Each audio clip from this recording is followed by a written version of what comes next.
Before I talk to you about my grandmother, I want to ask you a question. What do you think trauma looks like? Is it something obvious? Is it chaos? Is it something violent?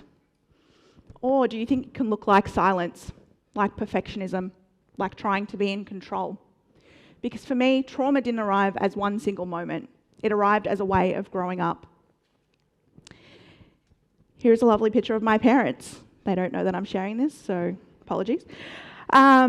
My mum is an Aboriginal woman with ties to the South Coast, and my dad is of English, Scottish, and German descent. Growing up, I often didn't invite friends over, not because I was embarrassed of my family, I loved them dearly, but because I was afraid of the question I knew that was coming. Why is your dad white? You see, people associated me with my mum. They knew my mum. She took me to school. They saw her all the time, but they never knew about my dad, even though you could see it in me. This is how life started. And before I go any further, I just want to acknowledge the traditional custodians of the lands on which we're meeting here today, the Wadi Wadi people of the Dharawal Nation.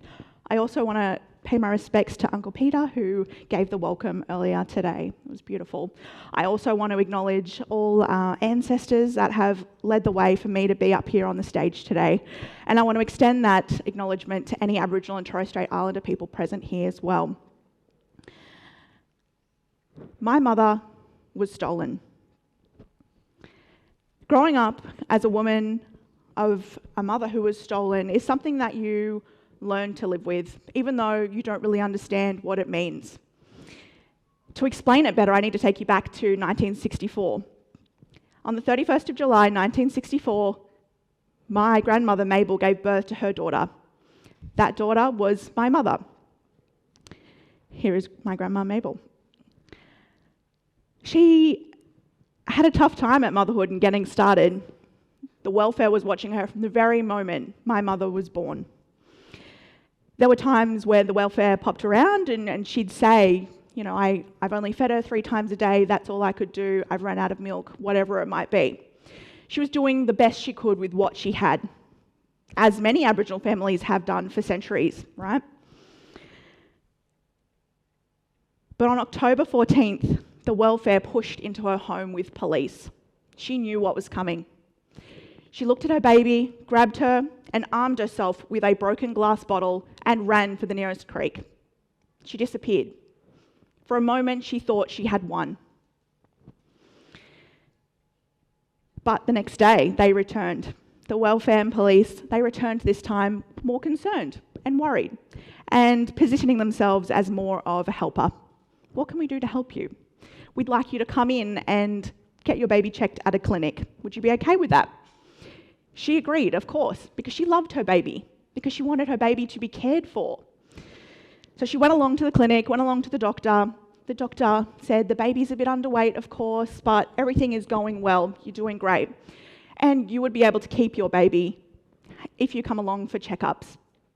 She agreed to this, of course. But behind the scenes, removal papers were being prepared. And on November the 11th, 1964, the welfare took my mum away. Mabel was in fact then placed in a mental institution. She then later died there, all alone, off country, without ever having met her daughter. Files, which we were only able to access later on, revealed some of her identity, but even then, it was too late. Growing up, knowing that history and having that history shaped me, of course.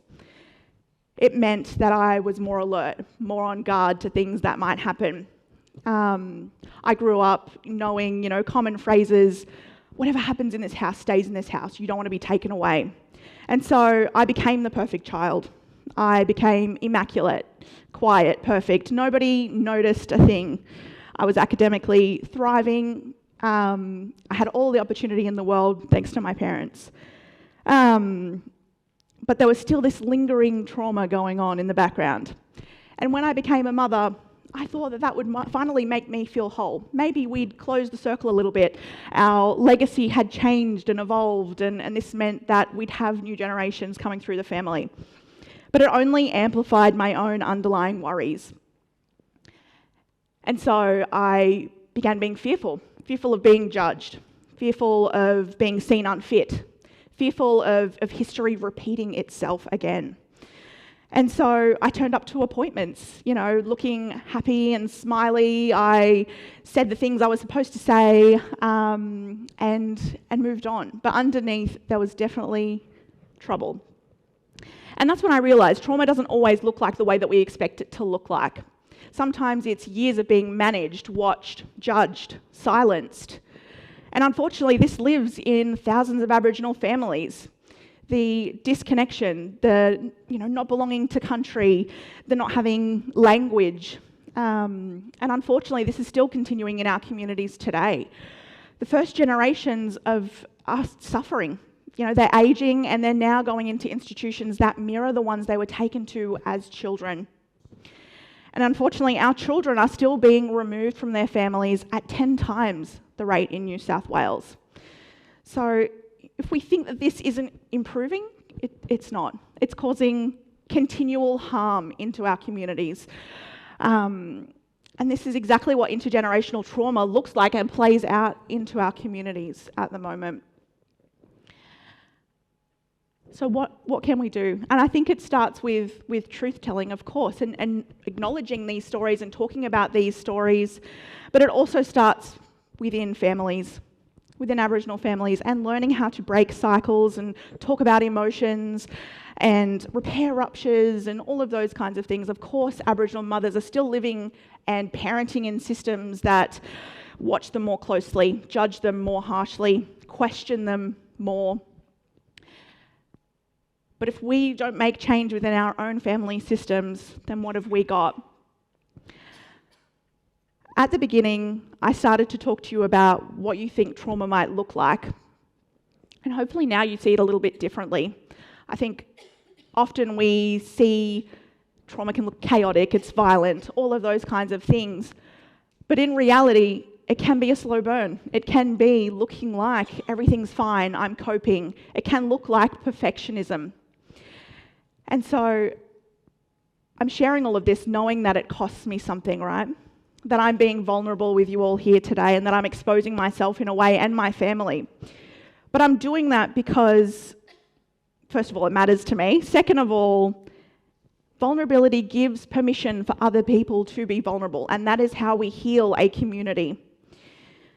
So I hope by sharing all of this with you today, that if you're struggling and you need help, that you turn to somebody else and you be vulnerable with them, because that is how we heal a community. Thank you.